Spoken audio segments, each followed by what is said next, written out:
नमस्कार मैत्रिणींनो. तर आज आपण बघणार आहोत ठिपक्यांची रांगोळी. पारंपरिक जो कलश आहे त्या कलशाची रांगोळी आपण बघायची आहे. 5 ते 5 ठिपक्यांची रांगोळी कशी काढायची ती आज आपण या व्हिडिओमध्ये बघणार आहे. चला तर मग व्हिडिओला सुरुवात करूया. सगळ्यात पहिला आपण ठिपके मारून घ्यायचे. ह्या ठिपक्या एकसारख्या आल्या पाहिजेत. अंतर हे दोन्हीतलं सेम आलं पाहिजे. या पद्धतीनं 5 ठिपके आपण मारून घेतलेले आहेत.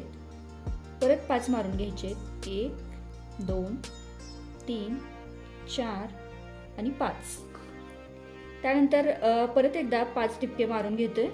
1 2 3 4 आणि 5. परत आणि 5 ठिपके. 1 मार्गशीर्ष महिन्याच्या गुरुवारी तुम्ही ही रांगोळी नक्कीच काढू शकता. बघा 1 2 3 4 5.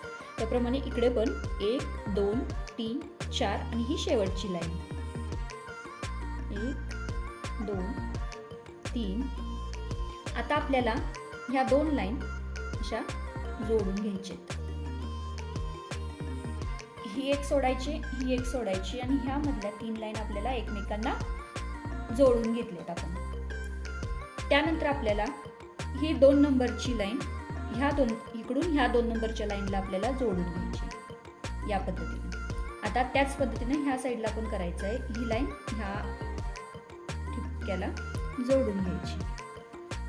त्यानंतर आपल्याला हे इथं जोडून घ्यायचं आणि हे इथं जोडून घ्यायचं. त्यानंतर हे असं, हे असं, हे इथं जोडून घ्यायचं. अतिशय सोपी आहे, पटकन होते आणि बऱ्याच मैत्रिणींना ही रांगोळी माहिती पण असेल.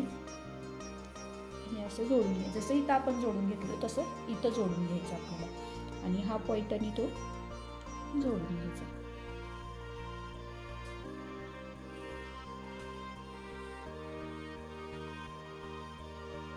हे इथं असं, इथं असं, असं जोडून घ्यायचं. त्यानंतर असं करून घ्यायचं. आपल्याला हे असं इथं जोडून घ्यायचं. हे इथं आणि हे असं, हे असं, हे इथं सेंटरला जोडायचं आपल्याला. आपलं बघू शकतो हे इथं जोडायचं. हा आपला कलश तयार आहे. हे 2 पान आणि आता हे नारळ काढून घ्यायचं आपल्याला.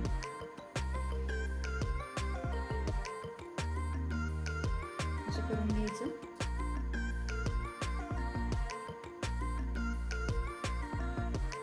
असं पान काढून घ्यायचं आपल्याला.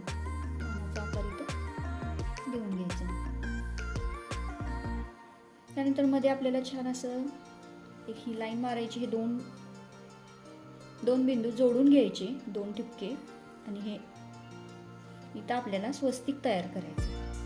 तर स्वस्तिक कसं करायचं, हे असं थोडंसं तिरकं केलं लाईन की दिसायला पण छान दिसतं स्वस्तिक. हे असं याच्यामध्ये डॉट देऊन घ्यायचे. आता हे राहिलेले हे 2 डॉट इथं आपण शुभ लाभ लिहू शकतो.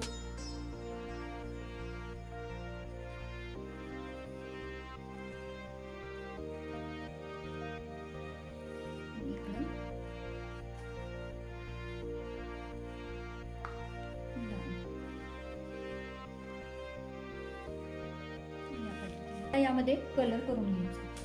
सगळ्यात पहिला आपण नारळाला कलर करून घेऊ. चॉकलेटी कलर करून घेते मी. इथं दिसताना काळ्या कलर सारखा दिसत असला तरी तो चॉकलेटी कलर आहे. तर मी पूर्ण याला चॉकलेटी कलर करून घेते. रंग भरताना नेहमी एकसारखा रंग भरायचा. जास्त कमी असं भरायचं नाही. एकसारखा रंग आपल्या हातातून पडला पाहिजे याची खबरदारी घ्यायची, म्हणजे तो रंग व्यवस्थित दिसतो. आता इथं आपल्याला पानांचा कलर देऊन घ्यायचा.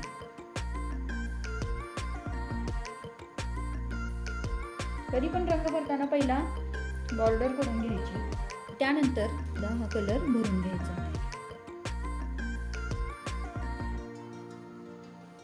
याच पद्धतीनं हे बाकीचे पण मी भरून घेते.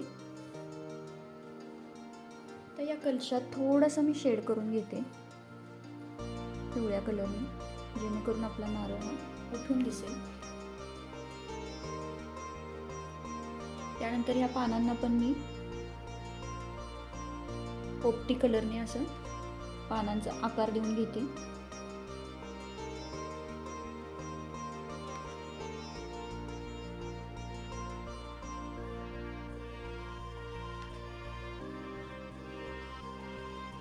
या पद्धतीनं आता आपल्याला इथं कलर देऊन घ्यायचा आहे कलशाला.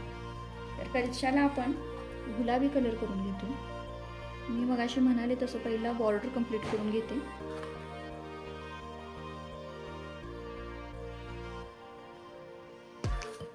आणि मग आतमध्ये कलर भरते. तुमचं कलर कॉम्बिनेशन छान असेल ना तर रांगोळी तुम्ही कशीही काढला तरी ती उठावदार दिसते. रांगोळी काढताना रांगोळीमध्ये फिनिशिंग खूप महत्त्वाचं असते. तुम्ही जेवढी फिनिशिंग कराल, एखादी लाईन जरी काढली आणि ती जर फिनिशिंगमध्ये असेल तर तुमची रांगोळी खरंच खूप छान दिसते. ती लाईनसुद्धा खूप छान दिसते. त्यामुळं फिनिशिंग खूप महत्त्वाचं असते. काहीही काढा पण परफेक्ट काढा, जेणेकरून ती रांगोळी छान अशी सुबक दिसेल, उठावदार दिसेल. इथे छान असा पिवळा कलर करून घेतला. ह्या साईडला पण पिवळा कलर करून घेतला. पिवळ्या कलरमध्ये दुसरी रांगोळी मिक्स झालेली आहे, तरी पण मी हा वापरते. व्यवस्थित करून घ्यायचा. आता इथं आपल्याला लाल कलर द्यायचा आहे, तर मी लाल कलर देऊन घेते. पहिला बॉर्डर करून घेते, त्यानंतर छान असं आपल्याला कलर करून घ्यायचा. पांढऱ्या रांगोळीवर जरी आपली रंगीत रांगोळी गेली, कलरची रांगोळी गेली तरी काही हरकत नाही. त्याला बॉर्डर परत आपण करू शकतो. पण आपले हे कलर व्यवस्थित बसले पाहिजे, त्याची काळजी घ्यायची. शांतपणानं रांगोळी एक अशी कला आहे की ज्यामुळं तुमचं कॉन्सन्ट्रेशन भरपूर वाढतं. रांगोळी ही काढलीच पाहिजे असं मला वाटतं.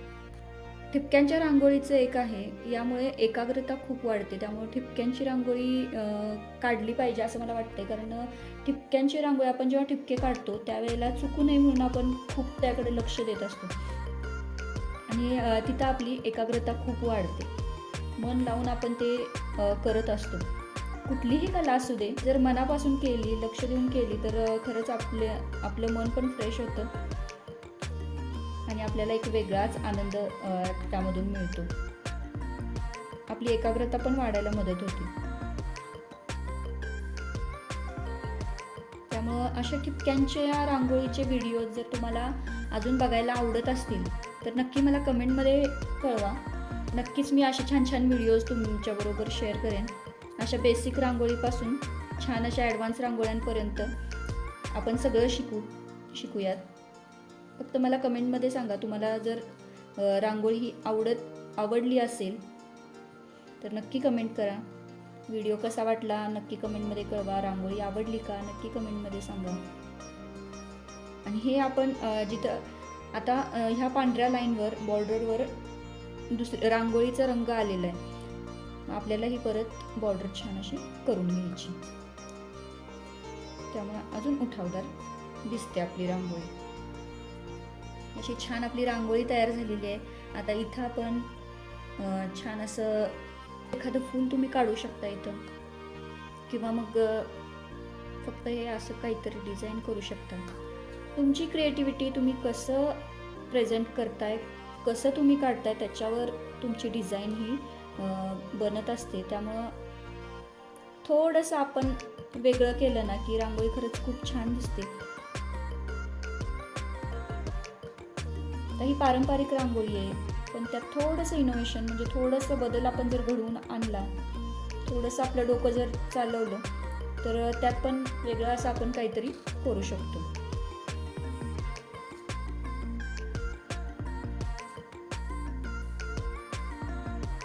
हे शुभ लाभ सुद्धा आपण ह्याला पण कलर करू शकतो. तर लाल आणि पिवळं असं सुद्धा आपण लिहू शकतो. आता इथं छान अशी लक्ष्मीची पावलं काढून घेऊयात. पाऊल आपल्याला लाल नाही करायचं आहे आणि एक पाऊल आपल्याला पिवळ्याने करायचं आहे. छान असं आपली पावलं तयार झाली.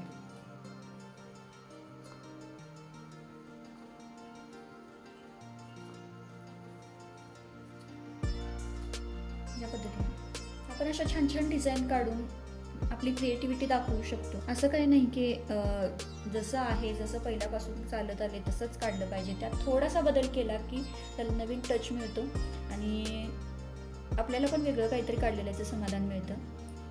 चला तर मग तुम्हाला आजचा व्हिडिओ कसा वाटला नक्की कमेंटमध्ये कळवा.